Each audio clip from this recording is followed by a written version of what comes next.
The drink, we're clicking to the environment. We're clicking to the environment. We're drinking to the environment. Yes. Mr. Ben Spinelli. Ted, how are you? How's Great it to see going, you. man? I'm doing well. How are you doing? I'm good. I just got home like half hour ago. How's your day, man? Oh, spending in the basement. That's the way things are today. I did a presentation for the Northwest Jersey Rivers Conference this afternoon, so I had to do that. Had to do it virtually. Nice. How have you been holding up since during this whole thing? Doing fine, Ted. Luckily, thank goodness, my family's been good. Nobody really got sick. Well, that's great to hear. Yeah. I mean, I do know people who got sick. I mean, they're acquaintances more than anything, but Right. they're not much to complain about. My family, like I said, my family's good. I wasn't out of work. Like a lot of people are. There's a lot to be thankful for. Nice. I'm glad everything's going well for you so far. So I don't know if I just sent you another email really quick, but I doubt you saw it at all. But so like, I don't think I told you this, but I'm just gonna briefly explain how this whole drink works and everything. So like, obviously I'll, direct the conversation. I normally do this in like 30-minute segments. So yeah, feel free to have a beverage of your choice if you would like. Okay. Hence the drink sustainability. And I think that's it. Okay. So yeah, definitely for those that don't know who you are, just briefly explain who you are and what you do. Okay. So you want to get going now? Yeah. Okay.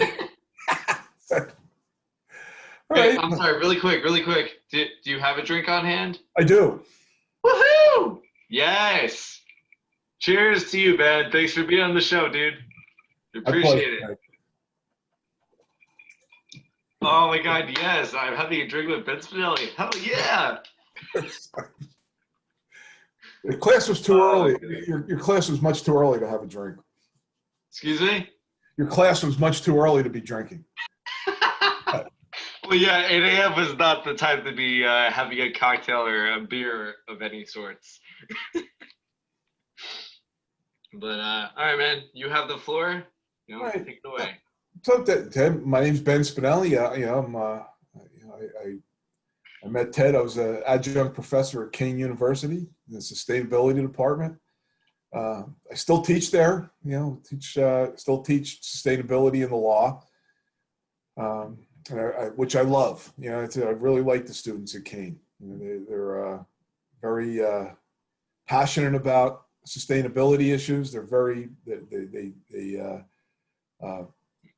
they're good students in my class. I teach it. I've taught at other schools, and Kean is my favorite.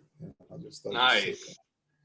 And you should know that, Ted. Your class, in fact, your class that I taught was one of the better ones that I had even there. A lot of really good students in that class. So, Nice. I work now as a consultant for private industry and governments on matters of sustainable planning. The work that I do has a lot of relevance to the things that I teach in that class. Deal with planning, land conservation, agricultural retention. We also work on alternative energy projects as part of planning for a sustainable future, resilience against climate change. providing providing guidance to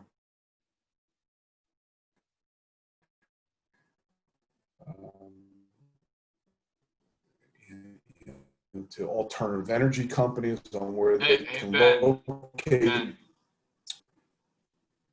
I'm sorry, you're hello? Can you hear me? You just like broke up for a moment there, so I totally lost on what you just said. Okay, internet's a little shaky here.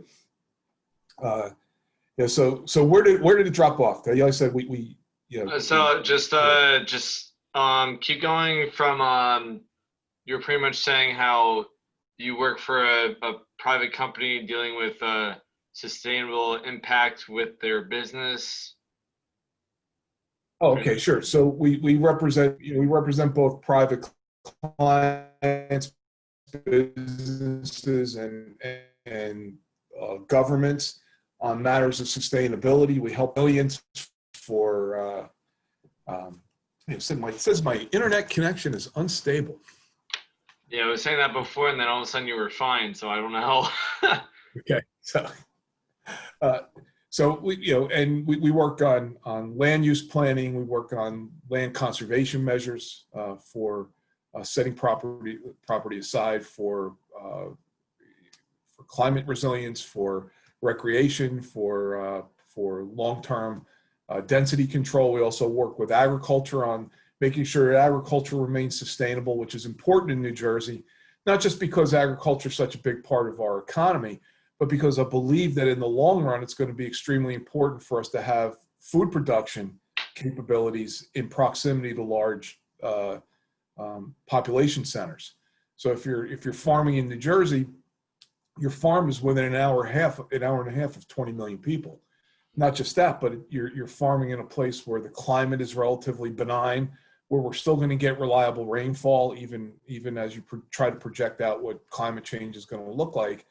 And if you look at where our nation's food supply is coming from, it's just not sustainable to keep producing the bulk of our food in places like the Central Valley of California that only get 16 inches of rain in a good year. Here in New Jersey, we may have a shorter growing season, but we reliably get 50 inches of rain. The soil is very fertile, and the customer base, right? 20 million people, in a very small radius between New York, New Jersey, and Philadelphia.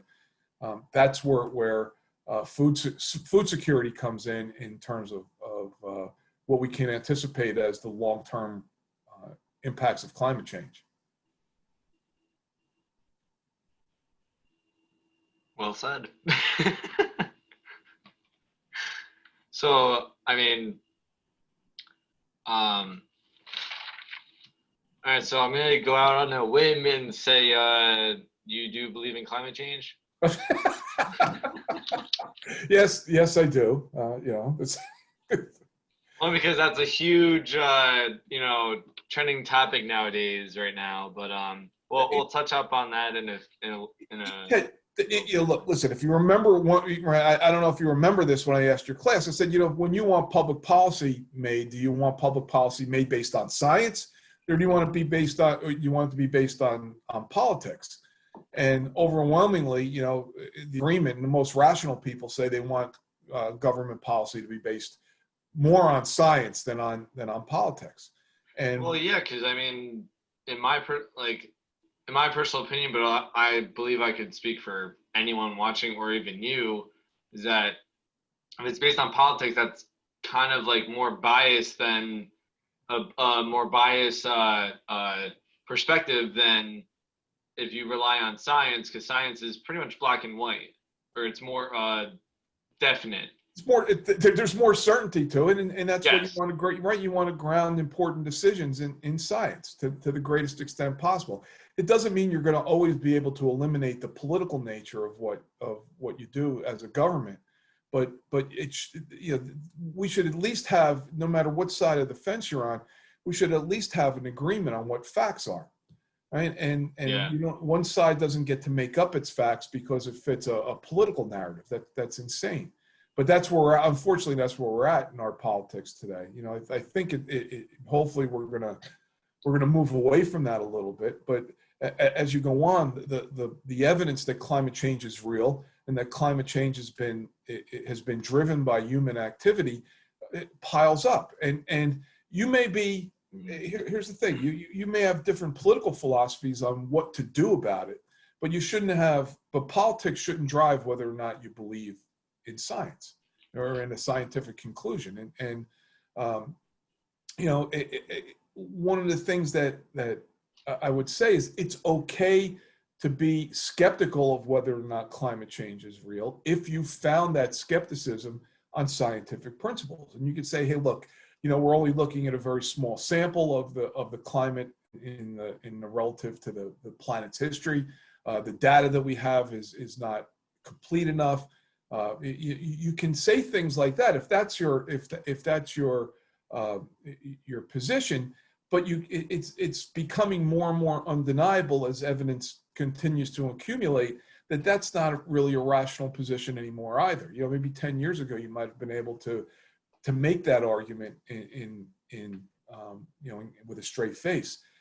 Today, I don't think you can make that argument any longer. And so, you know, if you have a different philosophy, right? If you're on one side of the political fence, I believe that the solution to dealing with climate change. Wait, you froze again.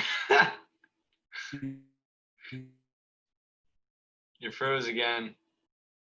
Your bandwidth is slow or something. Say we're being censored by. I could say it.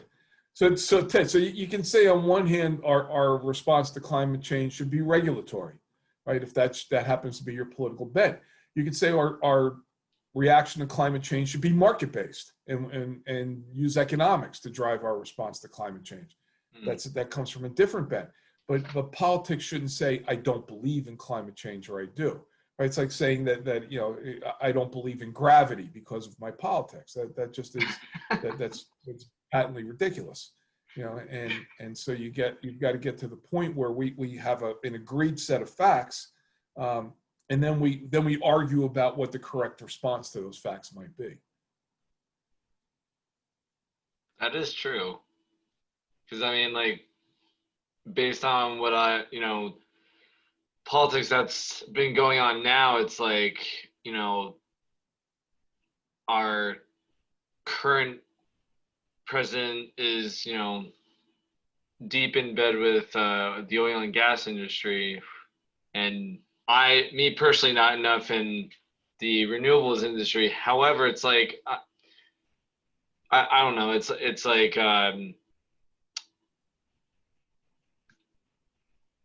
the new elect president is even saying that he's totally about the environment and gonna put us back into the Paris Climate Agreement and all that kind of stuff. So I mean, and a lot of people are actually like skeptical on if he's gonna be able to do it. Meaning like, or in other words, like if he almost has like the mental capacity to do it. Well, look, he's a person who's been in government for a long time. Right. He's a rational person, right? And he's going to take the advice of people who know what they're talking about, right? You know, we can't expect our president to be an expert on everything. And no, definitely not.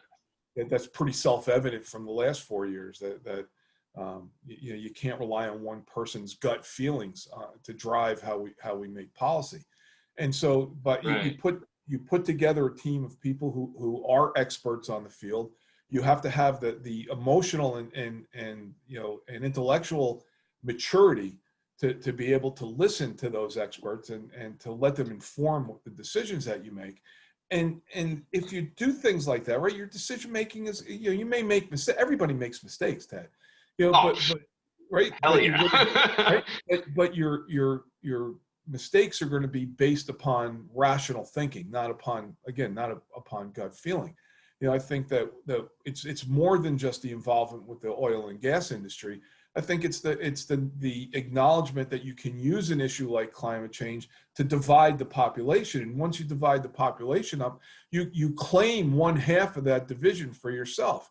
So there's a self-interest to creating that kind of conflict rather than Right, trying to yeah. drive consensus, because consensus doesn't give you a built-in constituency. And so I think it's more than just the economic interest, although you can't discount them. I think there's a political motivation to it based upon the benefits that you can get from creating that kind of division. Right. I definitely agree with that. I just hope that, I mean, I don't know who you voted for. You don't have to tell me. It's totally up to you. But I just hope that our new president, like based on like a lot of friends and family and people that I've talked to about this whole election and what's happening, going to happen, I just really hope that Joe Biden really proves a lot of people wrong in the sense of, oh, he's not going to be able to like really do much. He was already in Congress for 47 years, blah, blah, blah, blah, blah. Like, he's probably not going to do it. But I really hope that what he says compared to, other past presidents that have, said, but, I'm going to do A, B, C, and possibly not do any of them or half of it, whatever. I really hope that he proves everyone wrong and actually does what he says he's going to do. Well, again, we'll see, Ted. There's one thing that's more than one thing. And having been in government, held government office, to be an effective leader, you have to have a plan, and you have to lay out a series of goals that you want to achieve, and then it takes time to achieve them and understand that. You're not going to, it's very right foot, left foot. You can set out some very ambitious goals for yourself, and it's human nature to want to see results right away. And you may not have the patience to wait, but if you move and you continue to move in the right direction, and you take rational, intelligent steps towards your goal, eventually you're going to get there quicker than you realize. I had set out when I took office that I would have certain goals that I would achieve, and again, my inclination was that I wanted to see them accomplished overnight, and that just wasn't rational, right? It doesn't happen that way. Yeah. But when I was done serving 3 terms, I looked back, and not only did I reach my goals, but I far exceeded them, and a lot of that was just because putting together a rational plan, putting together the resources that you need to achieve those goals, continuing to move in an intelligent direction, and don't lose sight of the direction that you want to move in, and don't be discouraged by setbacks that occur along the way. And that's when you think about it, that's not rocket science. That's just common sense about how you get to an end. The one thing about Biden is he's been in government long enough that he knows how things work. I go back to the fact that he's going to surround himself with people who are experts and who are rational people, not 18. I'll say to 18 people that people who are skilled at what they do, not people who are there because of who they know or because they're cronies, and they're going to be goal-driven people who want to use government for achievement of the common good, and that's all you can ask, Ted. Whether or not you agree with what he's trying to do or whether you disagree, that's all you really want from your leaders, right? Because things are going to change. Politics are going to go back and forth over time, and you want to be able to you just want to be able to trust that the people you put in office have good intentions, and that they're going to do things as smartly, as intelligently as they can, and that their ultimate goal is to try to do what's good for the country, that they're driven by service, not by ego, not by personal gain, by any of the other motivations that might lend somebody to get involved in a position of leadership. Like I said, you can, we and whether you're for him or against him, you should want him to succeed because his success is the country's success. Right. Yeah. Right? It's not a gotcha game. Oh, I hope he fails. Well, why would you do that? Why would you hope that? You want him to succeed because what he's ultimately trying to do is what in his view of the world is what's best for the country and what's best for you and I and every other American. And again, that's all you can really ask of your leaders. Yeah, I agree. Yeah. I definitely agree. So, so let's go into a little bit of I think you mentioned it before, but where let's see.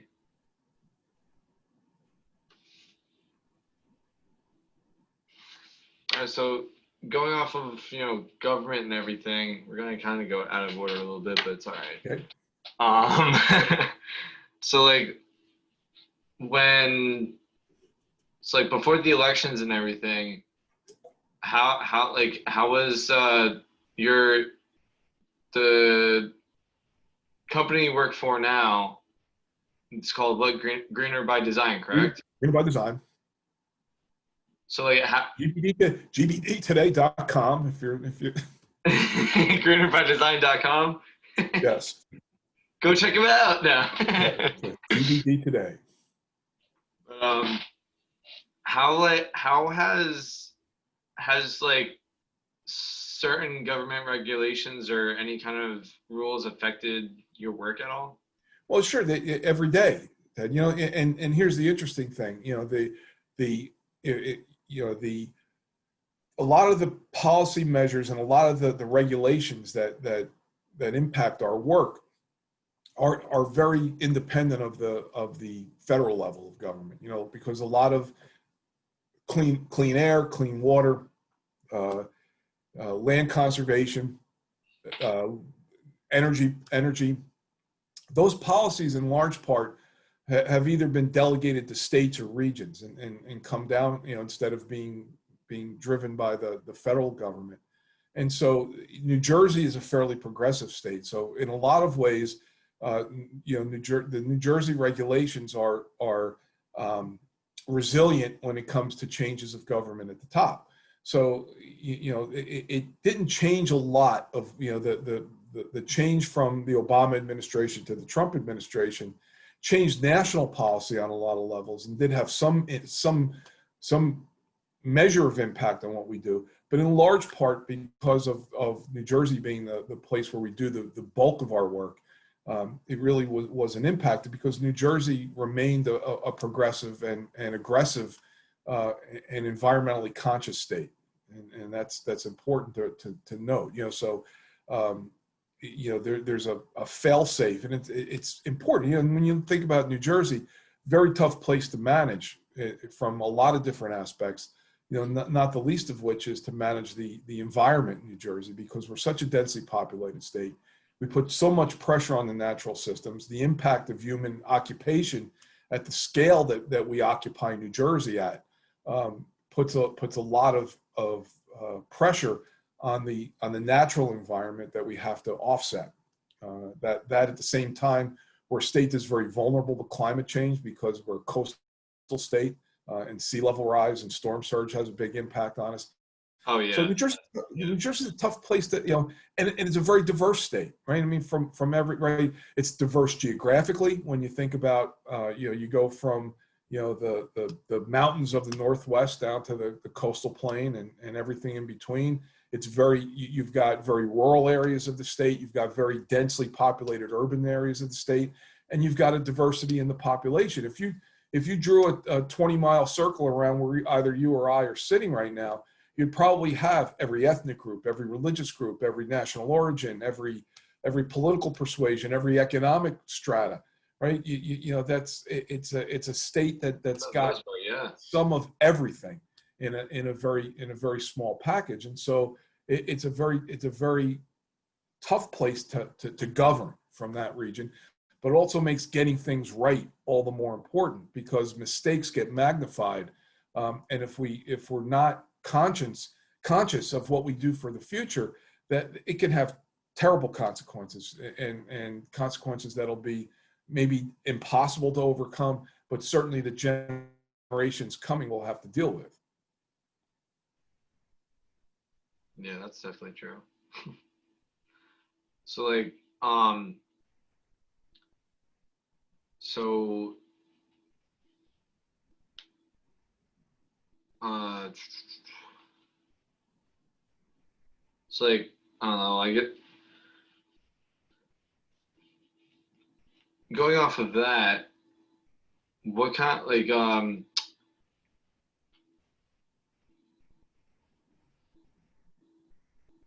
how, where have some of your projects been located? Like, if you guys have like sites or anything. Well, we do. Well, you know, so we're working in Camden right now on putting one of those microgrids that I talked about in place that would make Camden's power system more resilient and to give alternate energy generation capabilities during a time of natural disaster.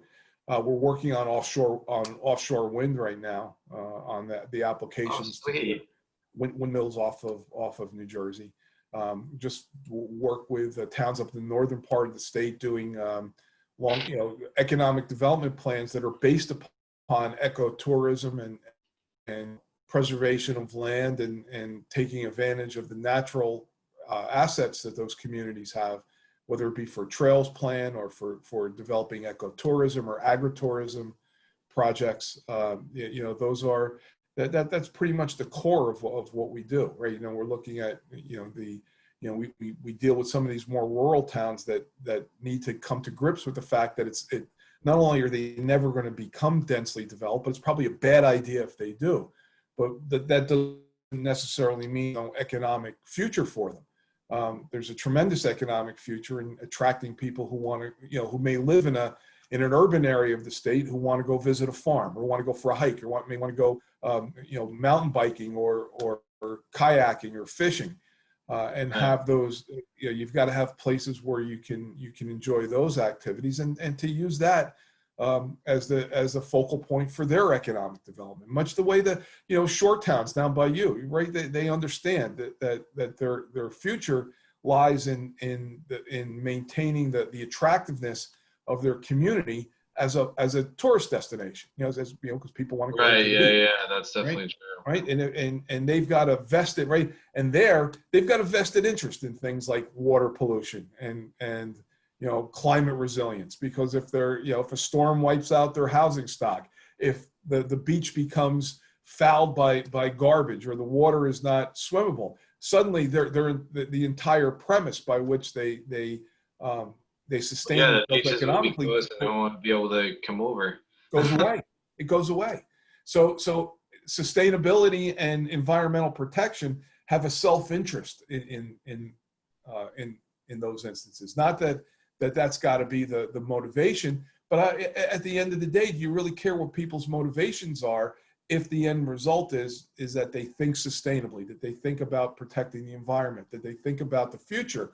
I really couldn't care less if it's self-interest. It's always going to be some element of self-interest, but I couldn't care less if it's because they see their economic future or because they see it as the right thing to do and the moral thing to do. It doesn't matter as long as the end result is the appropriate one. Right. Yeah, that's definitely true.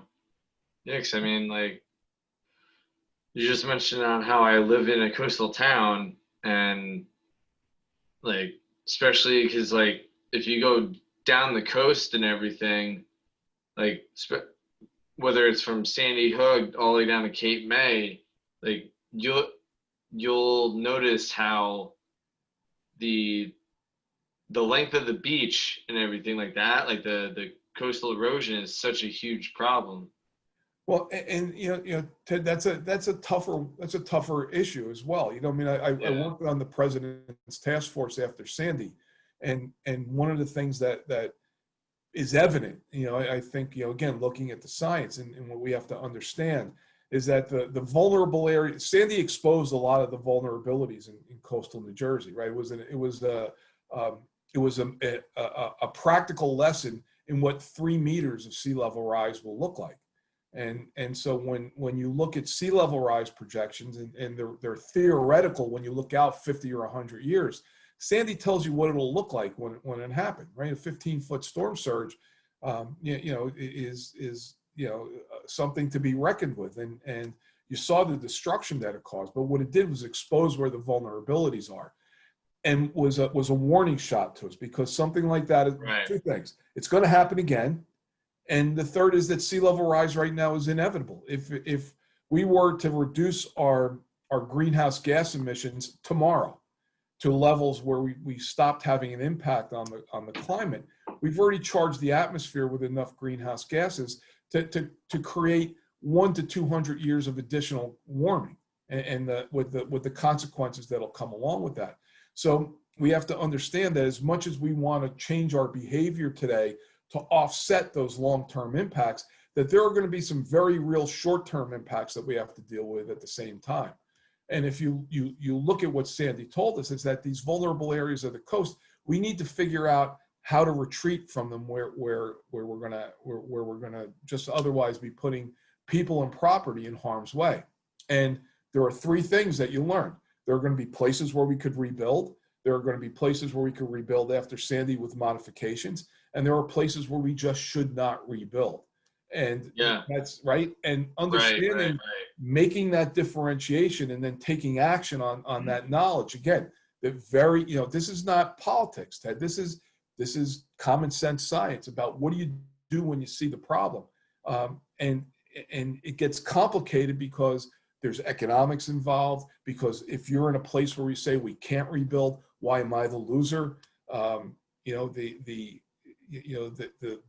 the state like New Jersey, the beach has a very central place in our psyche, right? The Jersey Shore is in the soul of every New Jerseyan, and so the Jersey Shore is a very iconic area, and it brings. And so telling people that the future of the Jersey Shore is going to be something very different than it is today is a tough one. And say, look, some of these houses just shouldn't be rebuilt, is a tough message.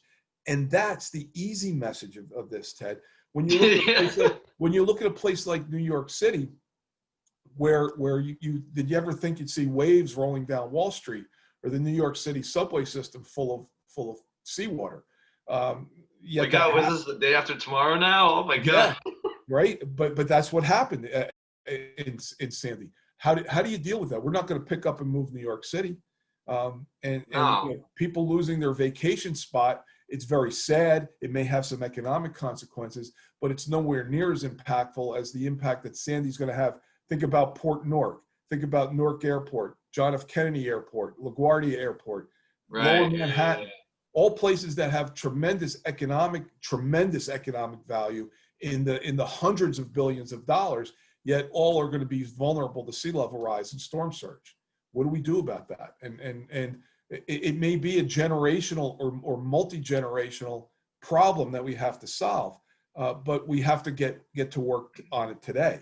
Because if it's a 50-year solution and we wait a year to do it, well, we just made it a 51-year solution. And if we wait 5 years, we made it a 55-year solution.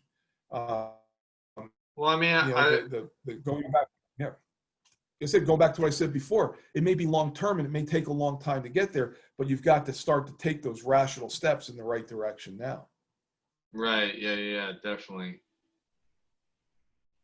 Actually, we're going to continue this conversation in the next segment. So stay tuned, everyone, and we'll be back.